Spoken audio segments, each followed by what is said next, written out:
Y como parte de las actividades para conmemorar los hechos ocurridos en la Ciudad de México en 1985, este lunes 19 de septiembre en punto de las 11 horas se realizará un simulacro en las 16 demarcaciones de la Ciudad de México. Alberto Álvarez nos tiene los detalles.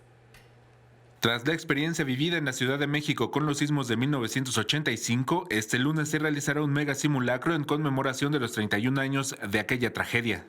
A las 11 horas, el Servicio Sismológico Nacional publicará en sus diferentes plataformas de comunicación reportes hipotéticos para alertar a la población sobre un temblor de 8.1 grados con epicentro a 28 kilómetros al sur de Atoyac de Álvarez, Guerrero.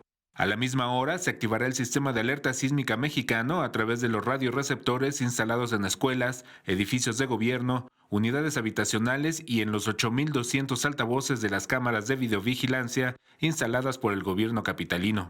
La Secretaría de Protección Civil mantiene en línea la plataforma para el registro de inmuebles en su página web www.proteccioncivil.gov.mx, donde los capitalinos pueden registrarse para ingresar los datos sobre su tiempo de respuesta y número de participantes durante el ejercicio.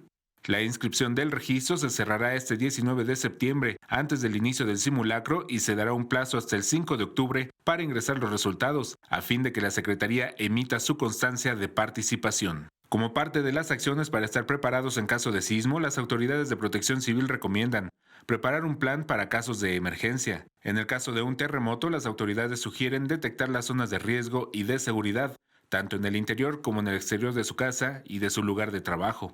Preparar un croquis con posibles rutas de evacuación en el que se señalen los posibles puntos de riesgo. Tener a la mano una mochila la cual debe tener documentos importantes, una agenda con teléfonos de familiares y de servicios de emergencia, víveres y agua embotellada, un botiquín, así como un radio y una linterna y pilas.